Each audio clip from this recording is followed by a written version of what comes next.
अस्सलाम वालेकुम। जी स्टूडेंट्स, उम्मीद है आप सब खैरियत से होंगे। अल्लाह ताला आप सबको अपनी जो ईमान में रखे। स्टूडेंट्स, आज हमने 10th क्लास की इंग्लिश का जो ग्रामर वाला पार्ट है, जिसमें डायरेक्ट और इनडायरेक्ट स्पीच शामिल है। डायरेक्ट और इनडायरेक्ट स्पीच के हवाले से मैं कुछ इंट्रोडक्टरी कुछ बताता चलूं कि इसके इंट्रोडक्शन के ऊपर मेरा एक लेक्चर मौजूद है, ठीक है, जो कि और इसके हवाले से जो है वो, क्योंकि उसको इंट्रोडक्शन को समझना पहले बहुत जरूरी है, और उसके बाद रूल नंबर 1 और 2 के ऊपर एक लेक्चर मौजूद है डायरेक्ट और इनडायरेक्ट के हवाले से, जिसमें मैंने जो है डायरेक्ट और इनडायरेक्ट के यानी कि रूल नंबर 1 और 2 के अकॉर्डिंग जो है सेंटेंसेस को कैसे चेंज किया जाता है इनडायरेक्ट फॉर्म में, उसके हवाले से बताया है। ठीक है, तो उसके बाद रूल नंबर 3 के हवाले से एक लेक्चर जो है ना वो मैं प्रेजेंट कर चुका हूं।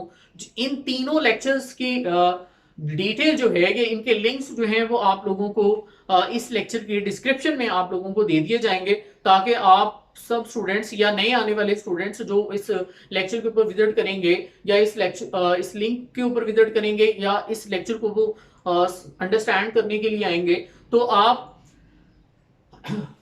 डिस्क्रिप्शन से उन तीनों लेक्चर्स को पहले जो है ना वो अंडरस्टैंड करने के लिए जो है वो मुकम्मल लेक्चर आप जो है वो सुन सकते हैं, मुकम्मल लेक्चर आप ले सकते हैं, ताकि आपको जो है वो पूरी डायरेक्ट इनडायरेक्ट के हवाले से पूरी डिटेल जो है वो समझ आ जाए। और आज हम जो रूल स्टडी करने जा रहे हैं वो रूल नंबर 4 है। ठीक है, रूल नंबर 4 में हमने आज थर्ड पर्सन प्रोनाउंस के हवाले से पढ़ना है कि थर्ड पर्सन प्रोनाउंस जो है वो जब किसी डायरेक्ट सेंटेंस में आते हैं तो उनको कैसे चेंज किया जाता है। ठीक है, इसके हवाले से क्या रूल है। ठीक है जी स्टूडेंट्स, तो हम अपने रूल की तरफ आते हैं। थर्ड पर्सन प्रोनाउंस जो हैं ये आपके सामने लिखे हुए हैं, जिसमें ही, हिज, हिम, शी, हर, उसके बाद इट, इट्स, इट और दे, देयर, देम। तो ये सारे थर्ड पर्सन प्रोनाउंस हैं।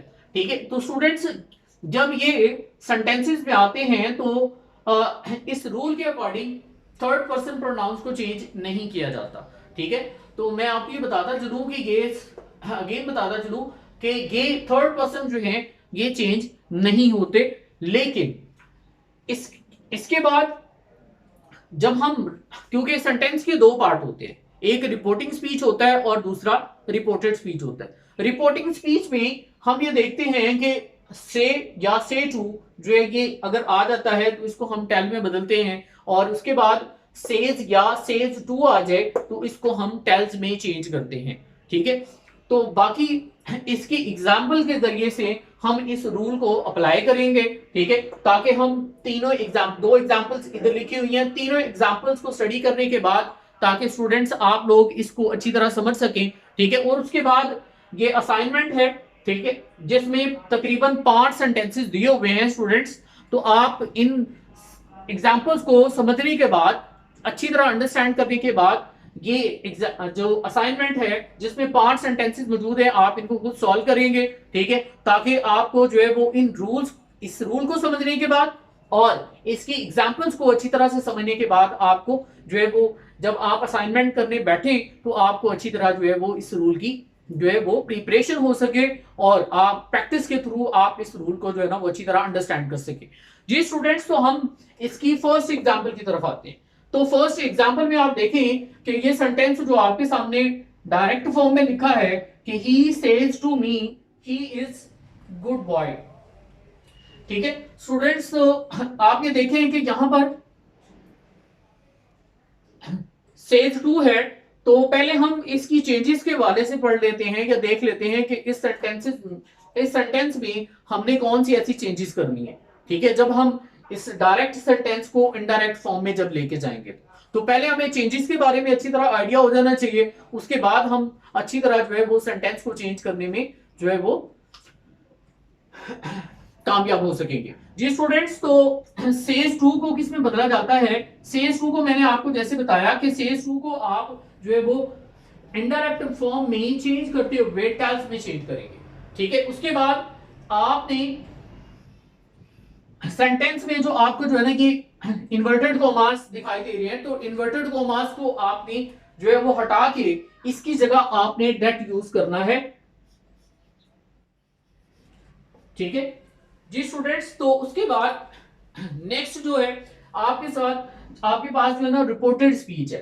अब रिपोर्टेड स्पीच में आपने ये देखना है कि इसका सब्जेक्ट कौन सा है, ठीक है। सब्जेक्ट इसका जो है वो आप ये देखें, जो कि आपने थर्ड पर्सन प्रोनाउंस पढ़े हैं, तो ही इसमें दिया हुआ है। ही चूंकि थर्ड पर्सन प्रोनाउन है, तो मैंने आपको बताया कि अगर किसी भी डायरेक्ट सेंटेंस में रिपोर्टेड स्पीच वाले पार्ट में अगर थर्ड पर्सन मौजूद हो तो आप उसको चेंज नहीं करेंगे, तो इसको आप सेम एज इट इज ही रहने देंगे, ठीक है। तो ये बेसिक दो चेंजेस हैं इसके हवाले से। तो आप इसको जब इनडायरेक्ट फॉर्म में लिखेंगे तो ये सेंटेंस जो है वो ही टेल्स मी दैट, यानी कि दैट जो है ये हमने इन्वर्टेड कॉमास की जगह पर जो है ना वो लिखा है, और से टू को हमने टेल्स में चेंज किया, ठीक है। उसके बाद ये थर्ड पर्सन प्रोनाउन ही जो है ये वैसे आ जाएगा, he is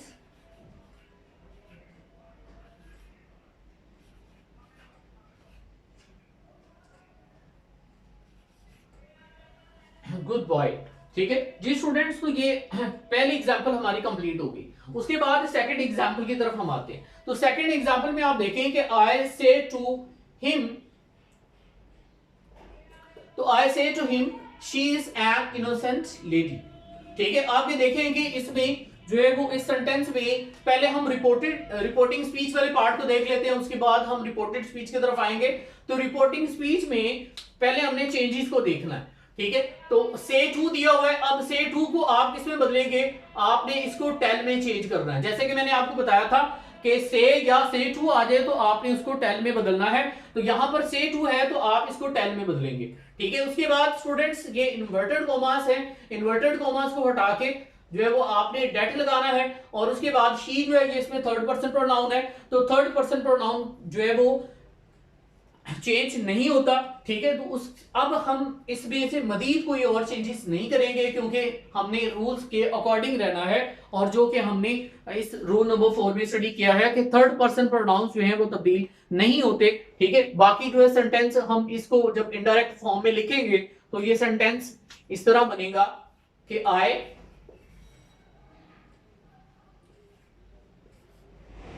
tell him that she is an honest lady, ठीक है। तो ये सेंटेंस इनडायरेक्ट फॉर्म में चेंज हो गया। उसके बाद थर्ड एग्जांपल की तरफ आए आप। थर्ड एग्जांपल में आपके सामने जो सेंटेंस दिया हुआ है, they say to us they play well, ठीक है। तो आप इसमें देखें कि चेंजेस कौन सी करनी है आपने, ठीक है। पहले रिपोर्टिंग स्पीच वाले पार्ट को देख लेते हैं। और रिपोर्टिंग स्पीच वाले पार्ट में से टू है, इसको भी आप टेल में बदलेंगे, ठीक है। और उसके बाद इन्वर्टेड कॉमा जो है उनको हटा के आपने यहां पर डेट यूज करना है, ठीक है। अब दे जो है ये थर्ड पर्सन प्रोनाउन है, तो ये चेंज नहीं होगा। तो ये सेंटेंस इसमें बेसिकली दो ही चेंजेस थी जो आपने करनी थी, ठीक है। और उसके बाद आप इस सेंटेंस को इनडायरेक्ट फॉर्म में लिख देंगे, ठीक है। They tell us that they play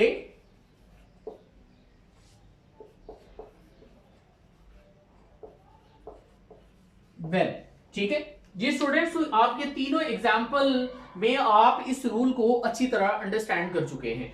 students आपने अब करना क्या है, अब आपके सामने ये असाइनमेंट नंबर 4 दी हुई है, ठीक है, जो कि रूल नंबर 1 रूल नंबर 2 के अकॉर्डिंग एक असाइनमेंट मैंने दी थी, और रूल नंबर 3 के हवाले से एक असाइनमेंट मैंने कंप्लीट करवाई थी स्टूडेंट्स को। और उसके बाद रूल नंबर 4 जो आप स्टडी करने जा रहे हैं, ठीक है, तो इसमें भी आपकी असाइनमेंट नंबर 4 है, जिसमें 5 सेंटेंस दिए हुए हैं, ठीक है, जो कि इस थर्ड पर्सन प्रोनाउंस को चेंज करने के हवाले से हैं, ठीक है, कि थर्ड पर्सन प्रोनाउंस को हम डायरेक्ट से इनडायरेक्ट फॉर्म में तब्दील करते हैं या नहीं करते। तो आपने इन सेंटेंसेस की प्रैक्टिस करनी है, ठीक है। तो आप इन सेंटेंसेस को जब प्रैक्टिस में लेके आएंगे तो आपको इस रूल की अच्छी तरह जो है वो समझ आ जाएगी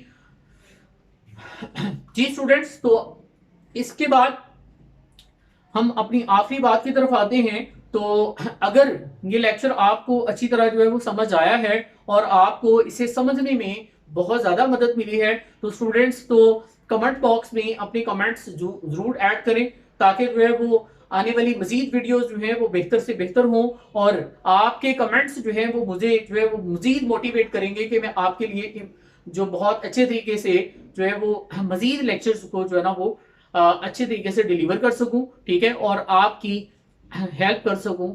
जी स्टूडेंट्स, तो अल्लाह ताला आप सबका हामी नासिर हो, और अल्लाह ताला आप सबको अपनी हिफ्ज़ो ईमान में रखे। Thank you so much. Pakistan जिंदाबाद। अस्सलाम वालेकुम।